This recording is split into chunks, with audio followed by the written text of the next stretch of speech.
مولاي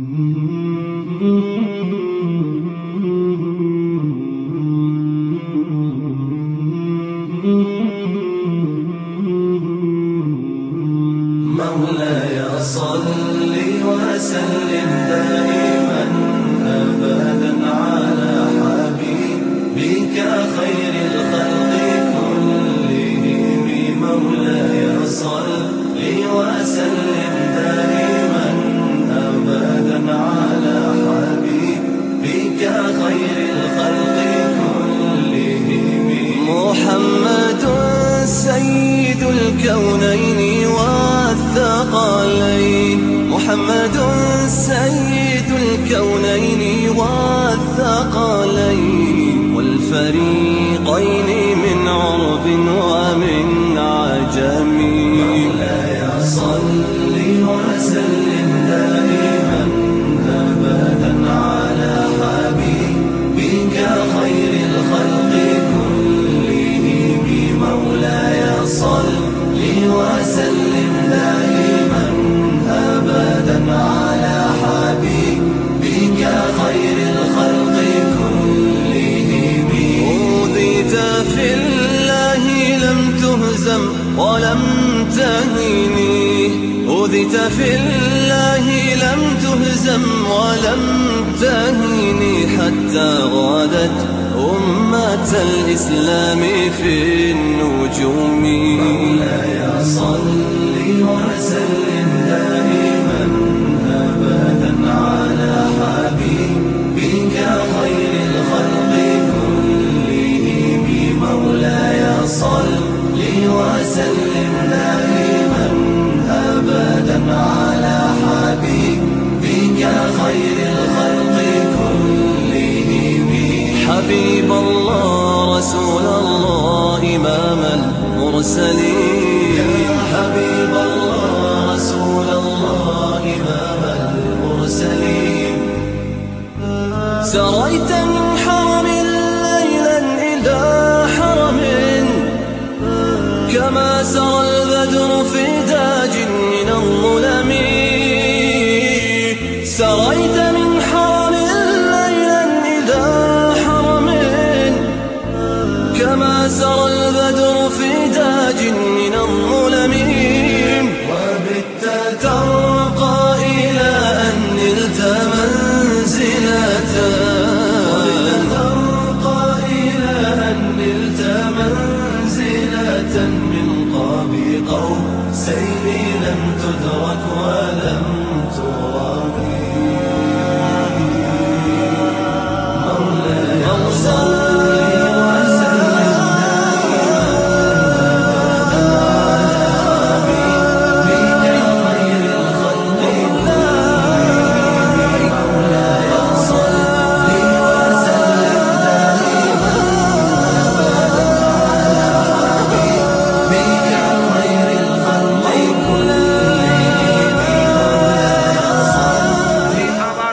কাছে তওবা করে ফেলে আমি তার জিন্দেগীর গুনাহ মাফ করে দিব। তুমি আমার বান্দাকে সরাসরি ভাবে শরম দিও না। কিন্তু একদিন বলবে ইযা যুলজিলাতিল আরদু জিলজালাহা ওয়া আখরাজাতিল আরদু আথকালাহা وقال الإنسان ما لها بأن ربك أوحى لها। কথা বলবে জমিন সব কিছু বলতে থাকবে। ওই দিন আপনি আমি বলবো وقال الإنسان ما لها, জমিন রে তোর কি হইল? ইয়াউমা ইযিন তুহাদ্দিসু আখবারাহা, যেদিন জমিন মুহাদ্দিস হয়ে যাবে। আখবার এটা হলো খবরের বহুবচন, ইংরেজিতে বলা হয় নিউজ, বাংলা বলা হয় আমরা বাংলাও কই সংবাদ, আর আরবিতে বলা হয় খবর। খবরের বহুবচন হলো আখবার। আল্লাহ রাব্বুল আলামিন বলেন ইয়াউমা ইদিন তুহাদ্দিসু হাদ্দাসা ইউহাদ্দিসু তুহাদ্দিসান, যখন জমিন ব্যাখ্যা দিতে থাকবে, বর্ণনা দিতে থাকবে, তোমার জীবনের সমল পাপ কর্ম যা করছো সবগুলো যখন বর্ণনা দিবে, তখন তোমরা বলবে ওয়াকালাল ইনসানু মা লাহা, জমিনকে লক্ষ্য করে বলবে যে তুমি এমন কেন শুরু করে দিয়েছো। আল্লাহ পাক তার কারণ বয়ান করেন বি আন্না রব্বাকা আওহা লাহা, হে রাসূল তার কারণ হলো আপনার রব তাকে হুকুম দিয়েছে, বি আন্না রব্বাকা আওহা লাহা, জমিনকে কথা বলার জন্য অনুমতি দিয়ে ফেলেছে। অতএব জীবনে যা করছি ওই দিন জমিন একবারে সব বর্ণনা দিতে থাকবে। তো এখন আসুন, আল্লাহ রাব্বুল আলামিন আসমান তো সাত বানিয়ে দিলেন, সব কিছু করে দিলেন, সকল ব্যবস্থাপনা আল্লাহ করলেন। এই সব ব্যাখ্যা দিতে গেলে অনেক লম্বা সময়। সকল কিছুর ব্যবস্থাপনা আল্লাহ করে দিয়েছেন। এখন আমাদের বাকি রইল যে মহান আল্লাহর সাথে যে ওয়াদা দিয়েছি, আল্লাহ আপনি আমাদের রব, এই রুবুবিয়তের উপরে তুমি কতটুকু বিশ্বাস করলে এবং তার উপরে কতটুকু অচল রইলে, তার উপরে তুমি কি পরিমাণ অবিচল খাড়া রইলে, তোমাকে ইগেন থেকে সরাবার জন্যে একবারে এমন ধাক্কা আসবে যেই ধাক্কা তুমি টিকা কঠিন হয়ে যাবে। কিন্তু তোমরা যখন মজবুত পাহাড়ের মতো দাঁড়ায় থাকবে, ঈমান থেকে যখন সরবে না, তখন দেখা যাবে ইন্নাল্লাযীনা ক্বালু রাব্বুনাল্লাহ, যারা বলে রব আমার আল্লাহ, আর এরপরে বলেন সুম্মাস্তাকামু, এর উপরে ইস্তেকামতের সাথে থাকে, তার উপরে অচল থাকে যে আমার মরণ হতে পারে, পৃথিবী চলে যেতে পারে, কিন্তু ঈমান থেকে 1 ইঞ্চি আমি নড়ব না। জোরে কোন ঠিক কিনা? আরো জোরে বলেন।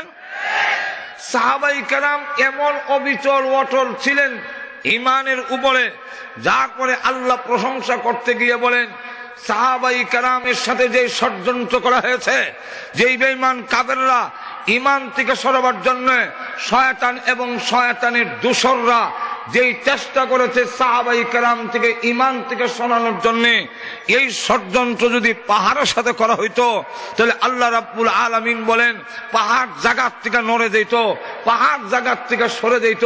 কিন্তু দেখা গেল সাহাবায়ে কেরাম নড়ে নাই। এতে বোঝা যায় আল্লাহ রাব্বুল আলামিন বলছেন যে সাহাবায়ে কেরামের দৃঢ়তা, সাহাবায়ে কেরামের ঈমানের উপরে ইস্তেকামত, সেটা ছিল পাহাড়ের চাইতে আরো মজবুত। আর তো জোরে বলেন। পাহাড়কে জায়গার থেকে নড়ানো যায় না। এই যে আফগানিস্তান ইরাকে হামলা করছে, বিভিন্ন অস্ত্র প্রয়োগ করছে, বলন্ত দিকে পাহাড়ের জায়গার থেকে নড়াইতে পারছেনি? একটু জোরে বলেন। কিন্তু এরপরে কোন কোন জায়গা ভেঙে ফেলাইছে, কিন্তু সাহাবায়ে কেরামের ঈমান নির্যাতনের স্টিম রোলার চালায়ও তাদের ঈমান থেকে 1 ইঞ্চি সরাইতে পারে নাই। আর একটু জোরে বলেন। এই ব্যাপারে যদি ঘটনা বলতে যাই তাহলে আজকের রাইতে শেষ করণ সম্ভব না। হুযায়ফা নামে একজন সাহাবীকে ধরলেন। 3 জন সাহাবী ছিল খুব সুন্দর, বিশ্ব সুন্দর। এর মধ্যে একজনের নাম ছিল দাহিয়া কালবি, আরেকজনের নাম ছিল খুবাইব, আরেকজন নাম ছিল হুযায়ফা। তো হুযায়ফা রাদিয়াল্লাহু আনহু খুব সুন্দর, কাফেররা ধরলেন, মুশরিক বাদশা ওনাকে ধরে ফেলছে, গ্রেফতার করে ফেলছে। গ্রেফতার করার পরে ওনার সুন্দর সুটাম দেখে এবং চামড়ার লাবণ্যতা দেখে সে আশিক হয়ে গেছে। ভক্ত হয়ে বলে, হে হুযায়ফা, তোমার মতো এমন সুন্দর পুরুষ, তুমি কেন গেলে মুহাম্মদকে অনুসরণ করতে? পৃথিবীর মানুষ তো তোমাকে পূজা করবে।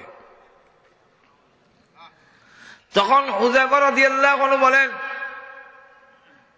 রে মুশরিক কাফির, শুন, আমার সুন্দর দেখে যদি এত মুগ্ধ হয়ে গেলি, আমার বিশ্ব নবী রাহমাতুল লিল আলামিনকে যদি এক নজর দেখতে, তাহলে তো মনে হয় গলার মধ্যে ছুরি লাগাইয়া দিতে।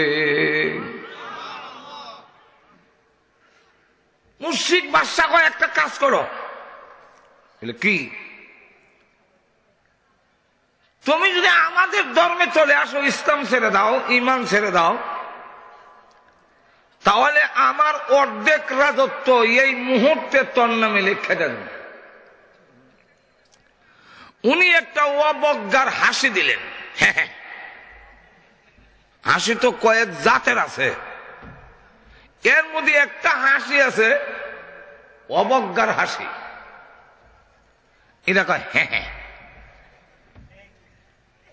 তখন মুশরিক বাদশা কয়, তোর হাসিয়ে বোঝা যায় আমার প্রস্তাব যেমন তোর কাছে পছন্দ লাগছে না।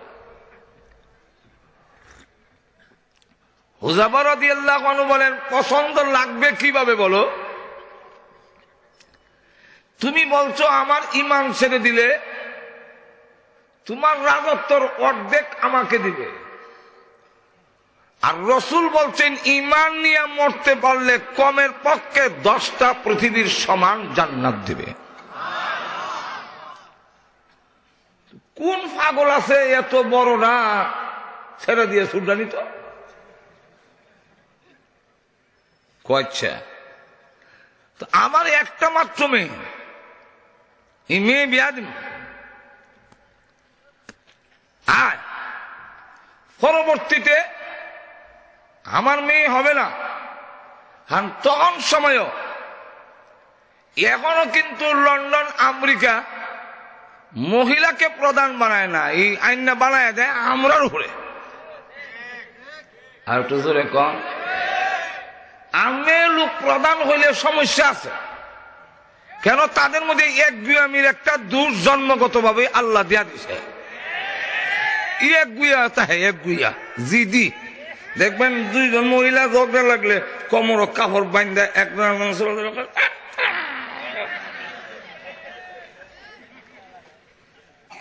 যেরকম ঠিক না জিদি তাহে। আগের সিস্টেম মহিলা প্রধান হইতো, এই সিস্টেম ছিল না। আমেরিকাতে এখনো মহিলা প্রধান হতে পারে না, লন্ডনে এখনো মহিলা প্রধান হতে পারে না। রানী জিনিল তিন লুকায় বলিছে গড় থাকা। আর আমরা দেশে কয় নারীর মূল্যায়ন করতে হবে। নারীর মূল্যায়ন কি? কোরের বারিন্দায় পিটাইয়া একবারে হুতায় তৈবা নারীর মূল্যায়ন করা হয়েছে।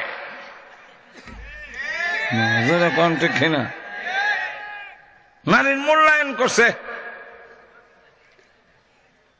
তাহলে মূল্যায়ন করার স্লোগানটা হলে একটা ধোঁকাবাজি, আসলে মূল্যায়ন করা উদ্দেশ্য নয়। ইসলামের বিধিবিধান অমান্য করে কোনদিন নারীর মূল্যায়ন হবে না। অবমূল্যায়ন ছাড়া প্রগতি হবে না, দুর্গতি বাড়বে ছাড়া কমবে না। লক্ষ্য করে দেখেন, তুই বেটা প্রেসিডেন্ট হবে, মেয়েও হইলে পুরা রাষ্ট্রও হইলে এমন সুন্দরী বউ কই হইবে? আমরা কোন সময় সালাম দিয়া গ্রহণ করলাম? ঠিক কিনা?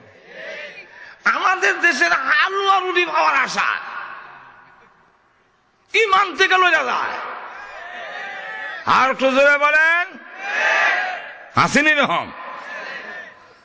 সরকারের বিরুদ্ধে কিছু বলতে পারবেন না, তাহলে আপনাকে পিটানো হবে। রসুলের বিরুদ্ধে কইলে হ্যাঁ, আল্লাহর বিরুদ্ধে কইলে হ্যাঁ, তখন তোমার ঈমান তাকে কথা বলেন ঠিক কিনা? ঈমানের পক্ষে কথা বলতে হবে, এতে এই কথা যার উপরে যায় যাক। মুসলিম দেশ, ঈমান নিয়ে থাকতে হবে, ঈমানের উপরে মৃত্যু হবে। এত যদি শাহাদাত বরণ করতে হয় 1000 বার মরার জন্য প্রস্তুত থাকতে হবে, তাই হবে ঈমানের পূর্ণাঙ্গ।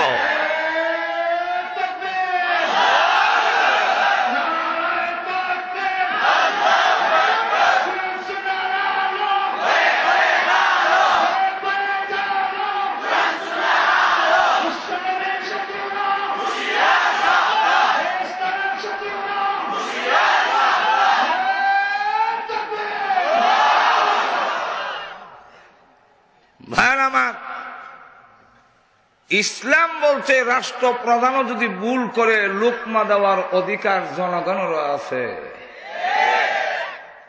আমরা ইসলাম বলে ইমাম সাহেব যত বড় মুহাদ্দিস হোক, আমরার উস্তাদের উস্তাদ, হাজার হাজার আলেমের উস্তাদ, ধর্মপুরী হুজুর দিছে ইমামতি, হুজুর যদি ভুল করে লায় লোকমা দেওয়ার অধিকার আমরা দিছি। আর একটু জোরে কন। উনি বড় হুজুর, যা ইচ্ছা তাই নামাজ পড়াবেন, আর আমরা আলেম মাজরে কম ঠিক কিনা? লোকমা দেওয়ার সিস্টেম রাখছে, ইমামও ভুল করতে পারে। আর একটু ধরে বলেন। একবার আমাদের ব্রাহ্মণবাড়িয়ার ডিসি সাহেব নৌকা বাইচ দিছে, তিতাসে নৌকা বাইচ প্রতিযোগিতা, লিফলেট বাইর করছে। ফখর বাঙ্গাল আরেক লিফলেট বাইর করে মাইক বাইর করছে, নৌকা বাইচ হারাম, কোন মুসলমান নৌকা বাইছে অংশগ্রহণ করবে না। দিছে কই এটা কোন মোল্লা রে, আমার বিরুদ্ধে মাইক বের করে লিছে। দুইজন লোক পাঠাইছে মাদ্রাসায়, ডিসি সাহেব আপনাকে ডাকছেন। হুজুর বললেন আমি এখন ক্লাস করছি, ক্লাস সেরে তারপরে ক্লাস সাইরা আসর নামাজ পড়া গেলেন। কয়েকজন ছাত্র গিয়া ডিসির বাংলার এখানে দাঁড়ায় রয়েছেন, না জানে হুজুর আজকাল কোন গ্রেফতার করে। ডিসি সাহেবের সাথে হুজুর কি আলোচনা করলেন, করতে করতে মাগরিবের টাইম হয়ে গেছে। হুজুর বের হয়ে দেখেন কয়েকজন ছাত্র গেই দেখা রাখলে আদান দাও, আদান দিছে, এখানে নামাজ জমা শুরু হয়ে গেছে। তিনি জমা শুরু হওয়ার আগে বললেন ডিসি সাহেবকে বলেন নামাজে আসার জন্য। ডিসি সাহেব নামাজে আসলো। আল্লাহর কি মর্জি, ফখর বাঙ্গাল রহমতুল্লাহ ইমাম, কিন্তু এদিন ভুল করে লেছে, বই তো আসেন না বইয়া খারো যেত কথায়। এমন সময় পিছিয়ে যে ডিসি সাহেব তিনি লুকমা দিছেন, সুবহানাল্লাহ সুবহানাল্লাহ ভাইয়া মাজর এখন ঠিক কিনা? বুয়ার জায়গা যদি খারো যেত কথা কিতা কেমন লাগে? সুবহানাল্লাহ, আল্লাহ করবে, আল্লাহ তো খারো বেলে গা বইবেন লেগে সুবহানাল্লাহ। তো ফখর বাঙ্গাল বসে গেছেন, নামাজের সালাম ফিরে বললেন ডিসি সাহেব আমি নামাজের ইমাম, ভুল করেছিলাম, আপনি আমাকে লোকমা দিছেন, আমি আপনার লোকমা গ্রহণ করেছি। আপনি হলেন জেলার ইমাম, সুতরাং আপনি ভুল করেছেন, আমি লোকমা দিয়েছি, আমার লোকমাও আপনি গ্রহণ করতে হবে। আর একটু জোরে বলেন। ইসলাম আমি যে সর্বসবাই রকম নয়, আমারও ভুল হতে পারে। আর একটু জোরে কম। এখন লক্ষ্য করেন, ওইদিকে যাবো না, সময় কম, অন্য সময় জোরে কম, ঠিক না? লক্ষ্য করে দেখেন, যেই মাত্রই প্রস্তাব দিল হুযায়ফা রাদিয়াল্লাহু আনহু বলেন আর একটা হাসি দিলেন, অবজ্ঞার হাসি। কলিমুন সুন্দরী বউ দিমু, পুরা রাষ্ট্রের মালিক তুই হইবে, তোর হাসির তালে বোঝা যায় পছন্দ হইছে না। উনি বলেন পছন্দ হবে কিভাবে? আপনার মেয়ে যতই সুন্দরী হোক, ওর পেটের ভিতরে পায়খানার গাঠি, ফসা রক্তের টাঙ্কি, ওর পেটের ভিতরে পেশাবের ব্যাগ, নাকের ভিতরে ইঙ্গাই, চোখের ভিতরে ফুস, কানের মধ্যে খোঁজ, মুখের মধ্যে দুর্গন্ধ। আর আল্লাহর নবী বলেছেন ঈমান নিয়ে যদি আমার মৃত্যু হয়, তাহলে এমন বউ আল্লাহ আমাকে দিবেন যেই বউর পেটের ভিতরে পায়খানার গাঠি নাই, পচা রক্তের টাঙ্কি নাই, এরপরে পেশাবের কোনো চলা নাই, নাকের মধ্যে ইঙ্গাইল নাই, কানের মধ্যে কইন নাই, চোখের মধ্যে উজ নাই, মুখের মধ্যে দুর্গন্ধ নাই, বরং একটু তুতু যদি আটলান্টিক মহাসাগরে ছেড়ে দেওয়া হয়, সমস্ত সাগরের পানি মেশকে আম্বরের ন্যায় গ্রাণযুক্ত হয়ে যাবে। তাহলে আমি কি আপনারটা নিতাম না? কোন পাগল আছে এত বড়টা তুই এমন ফসাটা নিত? খাবার দেওয়া হইল, শরাব আন্না সামনে, মদের বোতল আন্না দেওয়া হইল, মদের গ্লাস সামনে দেয়, যে বাধ্য হইয়া যখন মদ খাইব, এরপরে শুয়োরের গোশত খাইব, আর কতকান বরাবরে অর্ধ ল্যাংটা মহিলা আইয়া, অর্ধ ল্যাংটা, একবারে ল্যাংটা হয়ে গেলে গে বালা, অর্ধ ল্যাংটাটা এটা ল্যাংটা থেকে আরো খারাপ, আধা ল্যাংটা দেখা যায় না। এই অর্ধ ল্যাংটা নারী যখন আইসা নাইজ দেয়, আমরা কয়জন ঠিক থাকবো? আর একটু জোরে কন। আমাদেরকে যখন ইসলামের পথে বাধা দেয়, তখন অনেক সময় দেখা গেছে নর্তকী আইনা পাশে গান গাওয়ানির আনন্দ উল্লাসের মধ্যে আমাদের লাগায়া যায়। আর একটু জোরে বলেন। আল্লাহ নবীর সাহাবী, তিনি পানি গ্রহণ করে না, খাবার গ্রহণ করে না। জিজ্ঞাসা করা হইল, আপনি পানি গ্রহণ করেন না, মদ হইল আপনার জন্য এখন খাওয়ান জায়েজ, শুয়োরের গোশত হইল আপনার জন্য কিছু খাওয়া জায়েজ, যাতে জানটা রক্ষা হয়, পেট ভরে খাওয়া আপনার জন্য হারাম, তো কিছু খান।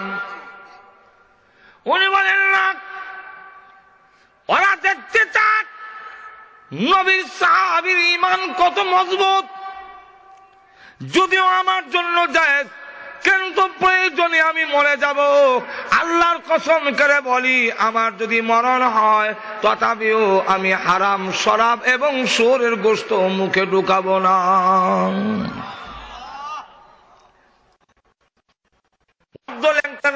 আছে এদিকে উনি তাকায় না, হয়তো কোরআন তেলাওয়াত আর না হয় নামাজে খাড়া।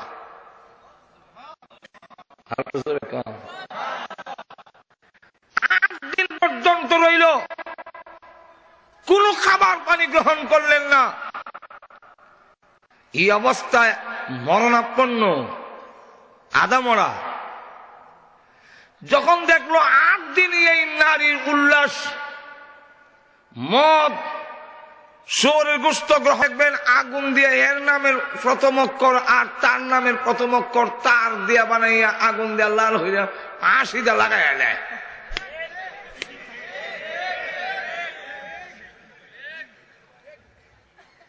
হুযায়ফা রাদিয়াল্লাহু আনহু যখন উনার শরীরে পেরাক ঢুকায়, উনি হাসে। জিজ্ঞাসা করে, ওই হুযায়ফা, শরীরে পেরাক ঢুকায় হাসবার তো কথা নয়।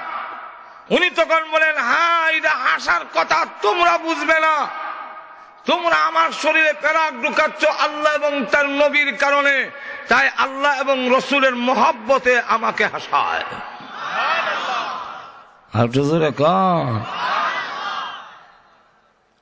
এমনি হবে না।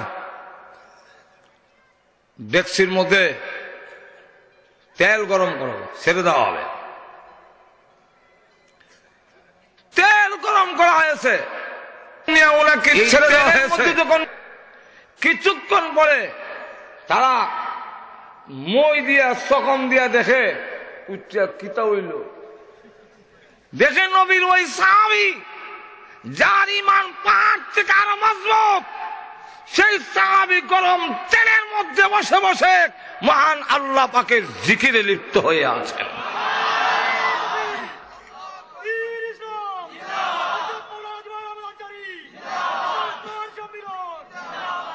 তাহলে এখন লক্ষ্য করে দেখেন, এইভাবে যত নির্যাতন, যত ষড়যন্ত্র হোক, ঈমানের উপরে, আল্লাহর বিধিবিধানের উপরে, আল্লাহর বিধিবিধানের উপরে থাকবে, তথাপি তার বিধিবিধান ছাড়বে না, জীবন চলে যেতে পারে।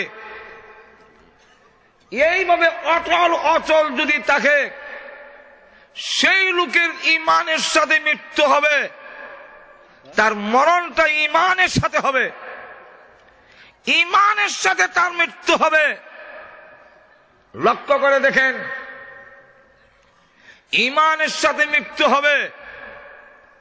যদি ইমানের উপরে আমি অটল অচল অবিচল থাকতে পারি, যে আমার জান যাইতে পারে, ইমান থেকে সরব না। দুনিয়ার কোন লোভ লালসায় জেল জুলুম অত্যাচার কোনো কিছু আমাকে ইমান থেকে আল্লাহর বিধিবিধান থেকে সরাতে পারবে না। এই করে যদি আমি অটল অচল হয়ে থাকতে পারি, তাহলে আমি ইমান নিয়ে আমাদের মৃত্যু হবে, এর মধ্যে কোনো সন্দেহ নাই। আর একটু জোরে বলেন আল্লাহ রাব্বুল আলামিন। আল্লাহ রাব্বুল আলামিন তাই আমার আয়াতের মধ্যে বলেন, ইল্লাল্লাযীনা ক্বালু রাব্বুনাল্লাহু সুম্মা ইসতাকামু।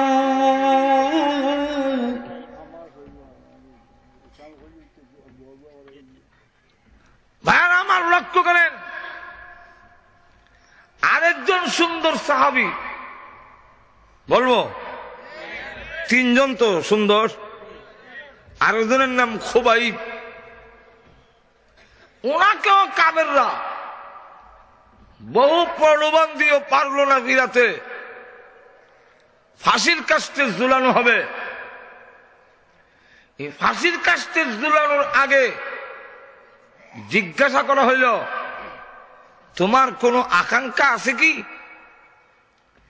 তখন নবীর সাহাবী খুবাইব বললেন, আমার 2 রাকাত নামাজ পড়ার আকাঙ্ক্ষা। আর একটু জোরে কন। আমরা কইলাম হইলে আমার বউ বাচ্চা একটা নজর দেখা যায়। নবীর সাহাবী কয়, নামাজ পড়তাম 2 রাকাত। শুলের নিচে দাঁড়াইয়া 2 রাকাত নামাজ পড়া এটা জীবনের শেষ নামাজ। সাহাবীরা কোরআন তেলাওয়াত করলে এমনিতেই তারা আল্লাহর কোরআনের তেলাওয়াতের আশেক মজার মধ্যে বিভোর হয়ে যায়। আর মরণের আগে কেমন মজা লাগতেছে, শুরু করে দিছে ইয়াসিন সূরা। ইয়াসিন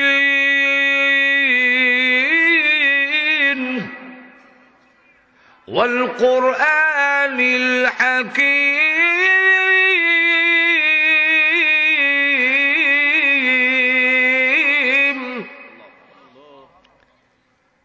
লাম্বুই হইতেছে। হঠাৎ করে অন্তরে এলহাম হইল, হ্যাঁ খুবাইব, তোমার কারণে ইসলাম এবং মুসলমানের অবমাননা হচ্ছে। কিভাবে অবমাননা? খুবাইব, কাফেররা ভাববে মুসলমান ওই জাতি, যেই জাতি নামাজের বাহানা দিয়া ফাঁসির থেকে কিছু সময় বাঁচার জন্য নামাজে গিয়া দাঁড়াই আছে। তাই যত তুমি নামাজ লম্বা করবে, ততই কিন্তু কাফেরদের ধারণা তোমাদের প্রতি, ইসলামের প্রতি অন্যরকম হবে। সঙ্গে সঙ্গে তিনি নামাজ শেষ করে দিয়ে বললেন, ফাঁসি দাও। তারা বলেন, ফাঁসি দেওয়ার আগে আরেকটা কথা জানতে চাই। সেটা কি? ও সেই কথাটা হইল, ভাই আমরা পারবো না জানি, কিন্তু যদি কোনোদিন সুযোগ পাওয়া যায়, এটা সম্ভব না, মনে করো ধরে নাও,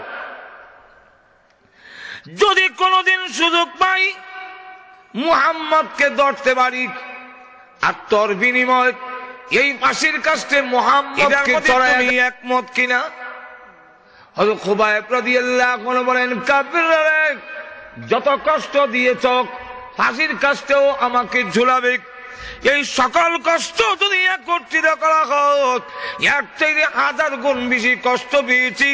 আমার জীবনের বিনিময় বিশ্ব নবীকে ফাঁসির কাস্টে ঝুলাবে দূরের কথা, বিশ্ব নবীর পায়ের মধ্যে একটা কাদার খোসা লাগবে। আল্লাহর কসম, আমি খুবাইব কোনোদিন বরদাস্ত করব না। বরং সকল কষ্টের চাইতে বেশি কষ্ট লেগেছে এই কথাটা, এই প্রস্তাবটাই। তখন কয় ফাঁসির কাস্টে ঝুলাও। ফাঁসির কাস্টে ঝুলাইছে। রশি লাগাইছে, ফাঁসির দড়ি সহ উনি কাবাগরের দিকে ঘুরে যায়।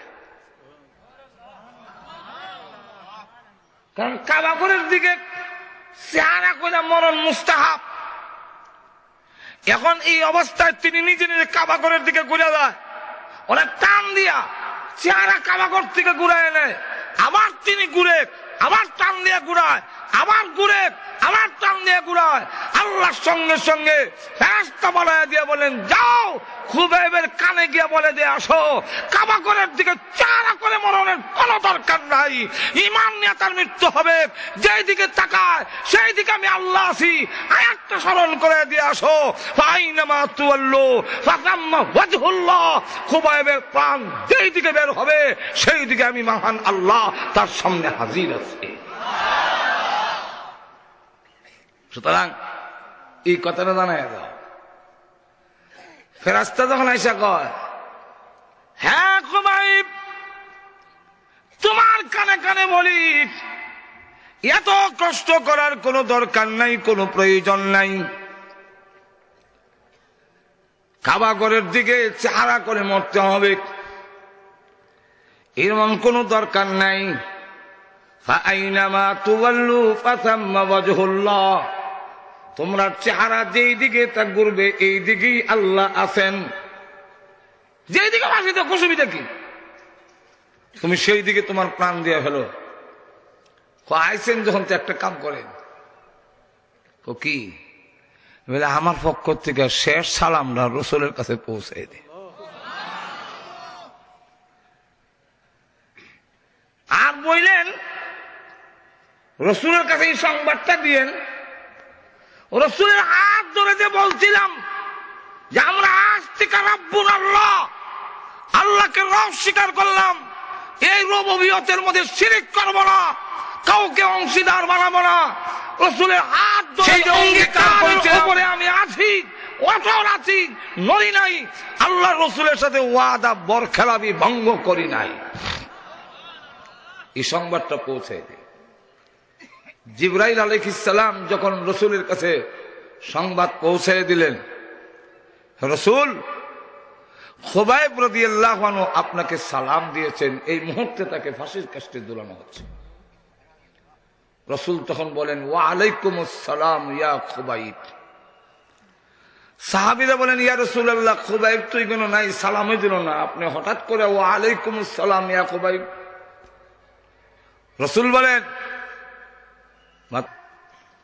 যে এই পরিস্থিতিতে খুবাইব রাদিয়াল্লাহু আনহু ফাঁসির কাস্টে ঝুললেন, তথাপি ঈমানের উপরে যখন অটল থাকে, আল্লাহ বলেন, আমার সাথে যদি শরীক না করো, রুবুবিয়তের উপরে আমাকে যে রব স্বীকার করছো, এই রুবুবিয়তের উপরে থাকা কেমনে বলে, আল্লাহর বিধানকে পালন করা, শিরিক থেকে নিজেকে হেফাজত করা।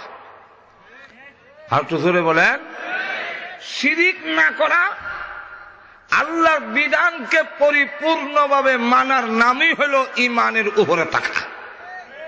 আর তো জোরে বলেন, আর তো জোরে বলেন, আপনারা কি চান ঈমান নিয়ে মরতে? আর তো জোরে বলেন, তাহলে ঈমানের উপরে যদি অচল থাকা যায়, আল্লাহর বিধানের উপরে অটল থাকে, আল্লাহ রাব্বুল আমিন যা হুকুম দিয়েছেন পরিপূর্ণভাবে যদি পালন করে, অবশ্যই তার মরণ মৃত্যু ঈমানের সাথে হবে। আর তো জোরে কমের পক্ষে আর কিছু না পারলেও বলবো, আর কিছু না পারলেও নামাজ ঠিকভাবে পড়তে পারে না, নামাজ ঠিকভাবে পড়তে পারে না, রোজা ঠিকভাবে রাখতে পারে না, ফরদার বিধান ঠিকভাবে মানতে পারে না, কিন্তু কমের পক্ষে আল্লাহর বিধান মানা দরকার। আমিও অপরাধী, যারা মানে তাদেরকে সমর্থন করে, সহযোগিতা করে, তো কমের পক্ষে এই অবস্থায় যদি থাকে, সেও ঈমান নিয়ে তার মৃত্যু নসিব হয়ে যাবে। আর যদি কয় আমি মুসলমান, ফরদার বিধান মানার কোনো দরকার নাই, এটা উন্নতির বাধা, ১,৫০০ বছর আগে কোরআনের আয়াত নাজিল হয়েছিল পর্দার বিধিবিধান। মোল্লারা এখন চায় মহিলাদেরকে পর্দার প্যাকেটের ভিতরে নিয়ে যেতে। সুতরাং মোল্লারার কথা মানলে মেল ফ্যাক্টরি, কল কারখানা, স্কুল কলেজ সব বন্ধ হয়ে যাবে। এ ভাইরা, তোমরা কি সমস্ত মোল্লাদের কথা মান না? ঘুমাই গেছেন নাকি? আল্লাহ সব বরদাস্ত করেন, দুইটা জিনিস আল্লাহ বরদাস্ত করেন না।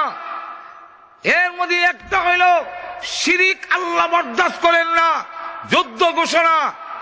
আল্লাহ রাব্বুল আলামিন আরেকটা হইল বরদাস্ত করেন না কোন আলেম ওলামা হক্কানি পীর বুজুর্গের সাথে বেয়াদবি যদি করা হয়, তাহলে এটা আল্লাহ বরদাস্ত করেন না। যারা হক্কানি আলেমের সাথে বেয়াদবি করে বক্তব্য দেয়, ওদের অবশ্যই পরিণাম খারাপ হবে, তাদের অবশ্যই পরিণাম খারাপ হবে, ধ্বংস হবে, এর মধ্যে কোনো সন্দেহ নাই।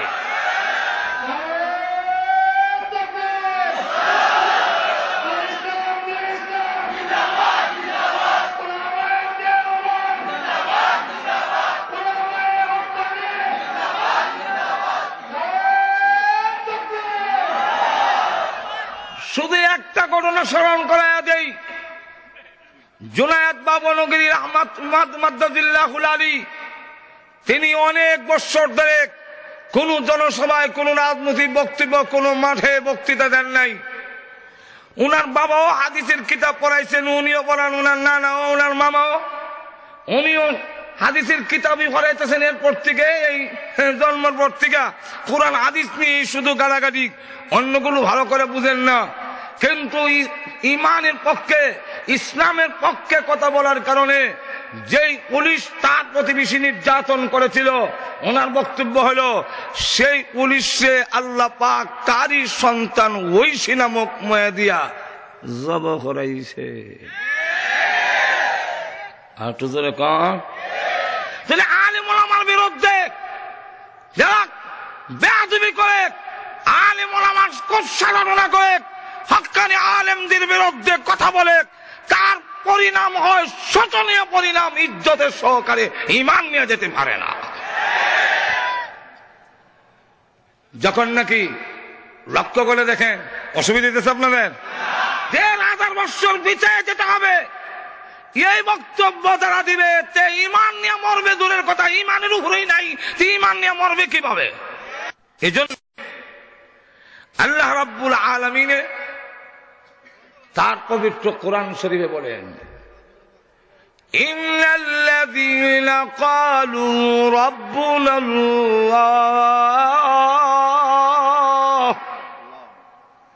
যারা এই কথা বলে রব আমাদের আল্লাহ, রব আমার, আর তো যারা বলেন রব আমার আল্লাহ, রব্বি আল্লাহ, রাব্বুনাল্লাহ, রব আমাদের আল্লাহ, এই কথা যারা বললা আল্লাহ এরপরে বলেন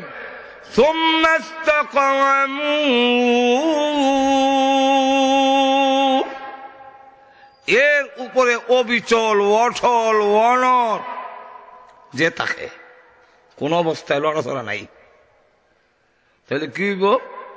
আল্লাহ বলেন তার মরণের সময় তাতানাজ্জালু আলাইহিমুল মালাইকা,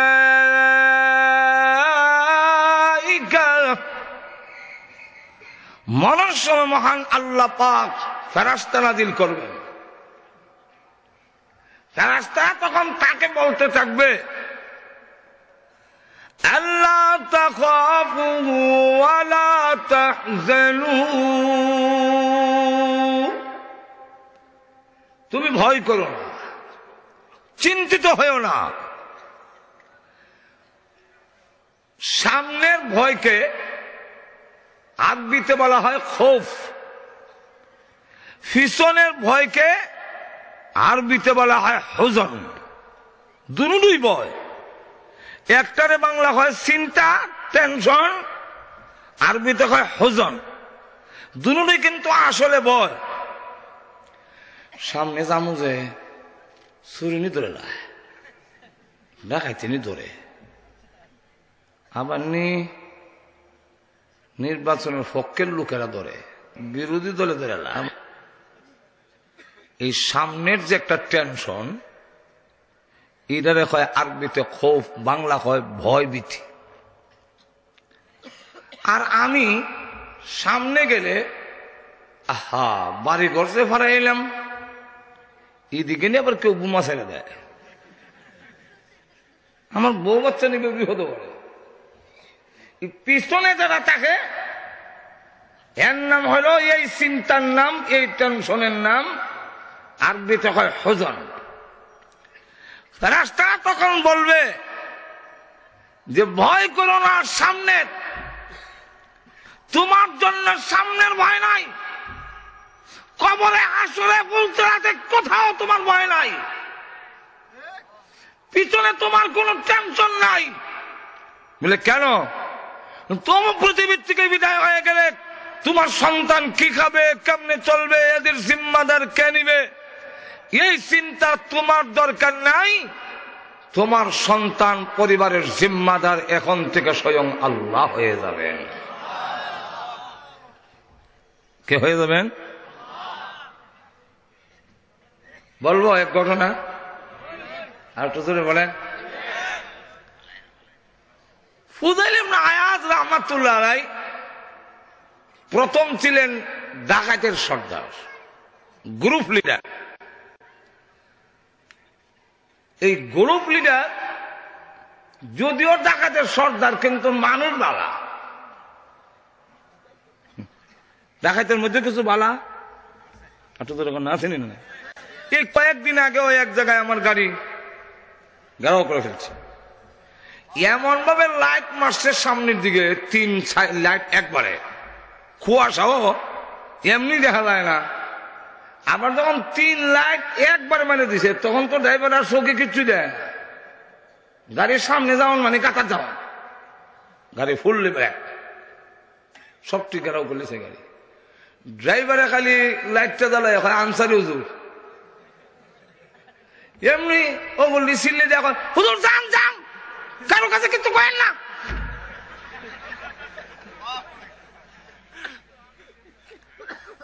এই যে তার এত বড় ফান বাচ্ছিল ব্যারিকেড, শিকার দরবার কত বড় একটা বান দিছি, আমার কারণে পুরো বান ভেঙে গেল। কিন্তু এর ফলে যে সম্মান করলো, এতে বোঝা যায় এটা বাবা মানুষের সন্তান। আর তো জোরে কম। আর যারা নবীকে গালি দেয়, আল্লাহকে কটাক্ষ করে, কিতাবে লেখছেন তাফসীরের কিতাবে, এরা বৈধভাবে জন্মই হয় নাই, অবৈধ সন্তান, তারা আল্লাহ রাসূলকে গালি দেয় না।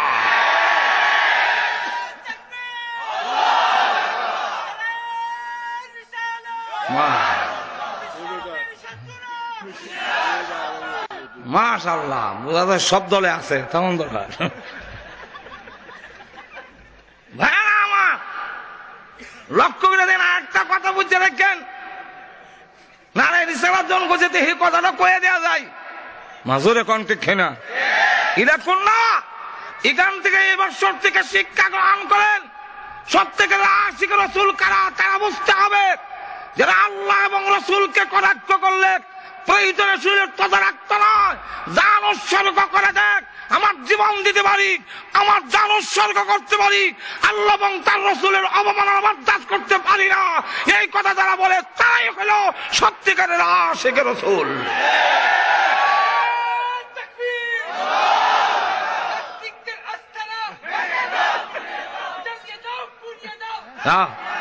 জ্বালায় না উড়াইও না, ইসলাম জ্বালায় দাও উড়াইয়া দাও এটা করে না, জ্বালানি উড়ানির মজা আমরা নাই। জোরে কোন ঠিক কিনা?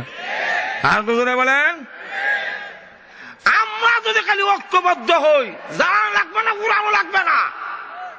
এদেশের তৌহিদি জনতা, এদেশের 90% জন মুসলমান, এদেশের সমস্ত মুসলমান যদি অঙ্গীকার করে যে ইমানে আসি, ইমান নিয়ে মারব, তাহলে নাস্তিক মোরতাদরা আর ভাঙতে হবে না, পালাই আমাদের উড়াতে হবে না, ওরাই জুতা মুজালায় ফালায় ভাগতে বাধ্য হয়ে যাবে। লক্ষ্য করে দেখেন, যারা রসুলের মহব্বতে ও ভাইরা একটু চিন্তা করেন, মুক্ত চিন্তা। যারা রসুলের গালি শুনলে, আল্লাহকে গালি দিলে হেরা একটা হাসিও দেয় না, কিন্তু রসগোল্লা খায়, জিলাপি খায়, রবিউল আউয়াল আইলে মিছিল লয়ে রাস্তায় বাইর হয়, নবীর মহব্বতে আর থাকতে পারি না, উল্টা কুই দেয়। কিন্তু রসুলকে কেউ গালি দিলে এরা একটা হাসিও দেয় না। তাহলে বোঝা গেল আশিকের রসুল না আশিকের জিলাপি রসগোল্লা। হাঁটু ধরে বলেন, হাঁটু ধরে বলেন। তাহলে আশিক কারা চিন্তা হবে? আশিক হলো তারা যারা রসুলকে রসুলের জন্য রক্ত দেয়, জান উৎসর্গ করে দেয়, রসুলের অবমাননা বরদাস্ত করবে না। আর একটু ধরে বলেন, কারা রক্ত দিয়েছে, কারা জান দিয়েছে, এটা আপনারা বাড়িতে গিয়ে ঘুমাইয়া চিন্তা করেন, বাকিটা আর হয়ে লাভ নাই। জোরে কোন ঠিক কিনা? লক্ষ্য করে দেখেন, আমি যেই কথা বলতে চেয়েছিলাম, ফুজাইল ইবনে আয়াজ আবাগা দিয়া সব ডাকাইতরা বন্টন করিয়া উনি এক জায়গায় বসে থাকেন, তসবিলে সুবহান নামাজের মুসল্লা বিছাইয়া। কসমটা কিছু কাজে লাগাই, কিছু জিকির আজকার করি। ডাকাইত হইল মানুষ বালা, ডাকাইত হইল এক লোক রাস্তার মধ্যে বিপদ হচ্ছে, মানে জানে এই রাস্তায় ফুজাইল ইবনে আয়াজের দলেরা লুটতরাজ করে। আমরা তো মোটামুটি জানি কোন রাস্তা ডাকাতি হয়, একটু জানাজানি হয়ে যায়।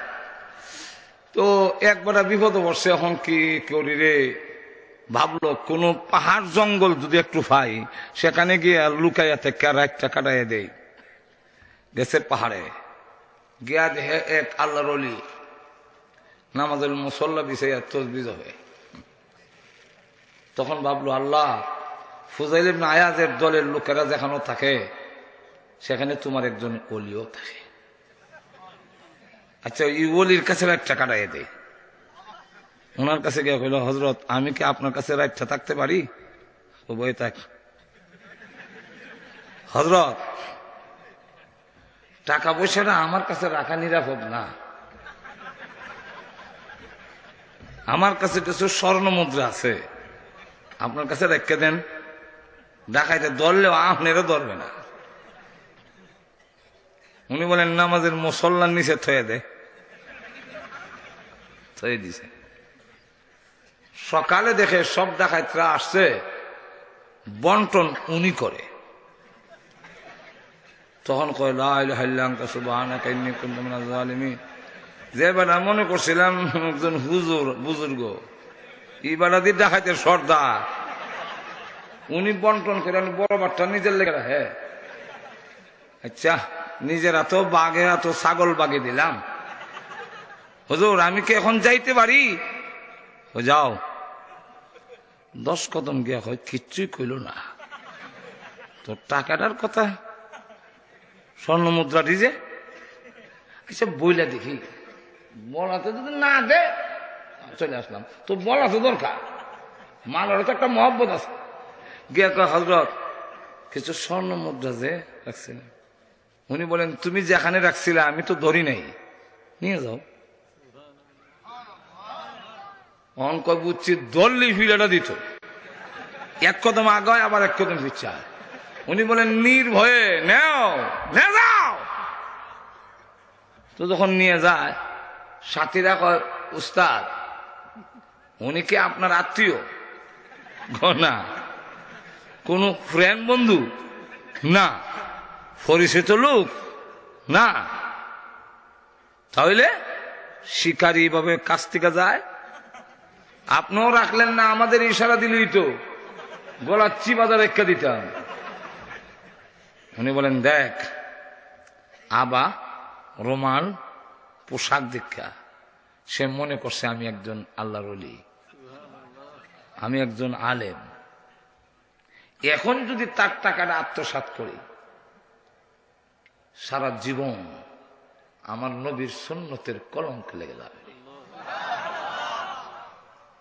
আমার নবীর সুন্নত দেখলেই এই লোক কব, ডাকাতের সর্দার আইতাছে। আর একটু জোরে বলে, আমি যে কোনো ডাকাতি করি, পোশাক পাল্টায় নেই, এই সুরতে করি না। আমি খারাপ হতে পারি, কিন্তু আমার কারণে নবীর সুন্নতের দাগ লাগবে তা হতে পারে না। চলে যাও, চলে যাও। আল্লাহ ডাক দিয়ে বলেন, ফেরেশতারা হেদায়েতের খাতাটা কো, ফুজাইল ইবনে আয়াজের নামটা উঠাও। এখন হেদায়েত একটা উসিলায় হয়, বাড়ি যায়। তো এক কারি সব সকালে কোরআন শরীফ পড়তেছে, আর উনি রাস্তা দিয়ে যাইতেছে। আল্লাহ কি মজি পড়তে পড়তে ওই আয়াত পর্যন্ত আইছে। যখন উনি কাছে দিয়ে যায়, তখন আয়াতটা পড়ে, আলাম ইয়ানি লিল্লাযীনা আমানু আন তাখশা কুলুবুহুম লিযিকরিল্লাহ।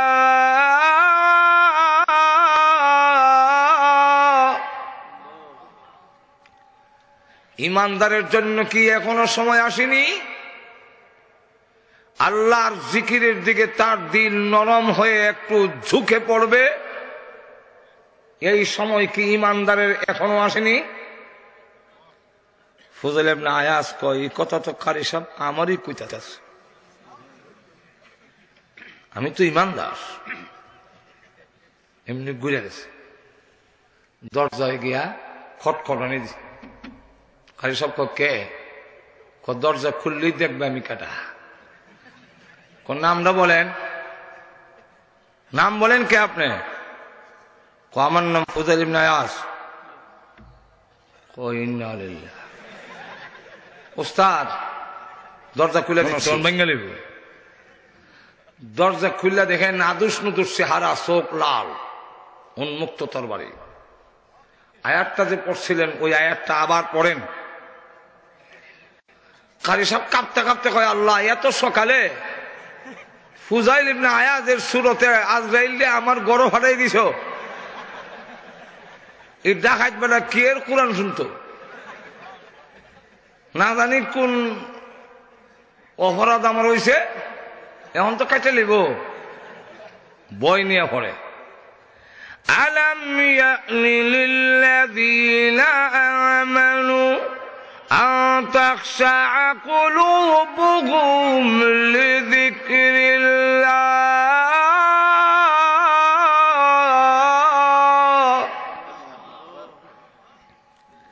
আর মাঝে মাঝে চোখ উঠাইয়া দেখে তরবারিটা কদ্দুর উপরে উঠছে। না, তরবারি উঠাবে দূরের কথা, তাকায়া দেখে চোখ থেকে পানির নহর জারি হয়ে গেছে। হাত বাড়ে বলে, কারি সাহেব তওবা করান, আমার সময় এসে গেছে। ওয়াদা দিলাম আমার জীবনে কোনদিন ডাকাতি করব না। তওবা করলেন, জানাইয়া দিলেন সবকে, আমি আর ডাকাতি করব না। ওনার আবার একটা নিয়ম ছিল, যতবারই ডাকাতি করছে সব লিস্টি করে রাখতো, সব লিস্টি করে রাখতো, সব লিস্টি করে রাখে। এখন তওবা করে আর যত জায়গার নাম জানা আছে সবের টাকা ফেরত দেয়। ফুজাইল তওবা করেছে, এলান করে হাঁটে ঘাটে ফুজাইল ইবনে আয়াজ তওবা করেছে, ফুজাইল ইবনে আয়াজ তওবা করেছে। এই কথা যখন বলা হয় তখন লক্ষ্য করে দেখেন সবগুলো দিতে দিতে আমার বলার উদ্দেশ্য হইল, ঘটনাটা বলা উদ্দেশ্য নয়, এখান থেকে একটা পয়েন্ট আনা হইল উদ্দেশ্য। উনি সবগুলো বিতরণ করতে করতে এমন অবস্থায় গিয়েছেন যে দুইটা মেয়ে বিয়ে দেওয়ার উপযুক্ত, কিন্তু টাকা নাই। মরার সময় গনিয়েছি, ওনার স্ত্রী কান্দে আর বলে, স্বামী হে, সমস্ত ধন সম্পদ সবগুলো বিতরণ করে দিলেন, এখন কি করা? আপনি মারা গেলে দুই মেয়ে নিয়ে আমি কি করব? তখন তিনি বলেন, স্ত্রী গো, আবু কুবাইস পাহাড়ে গিয়া দাঁড়াবে, আমার দুই মেয়েকে নিয়ে যাবে আর বলবে, আল্লাহ তুমি বলেছো আল্লাহ তাখাফু ওয়ালা তাহজানু, ভয় করো না, চিন্তা করো না, তোমার সন্তানের জিম্মাদার আল্লাহ হয়ে যাবে।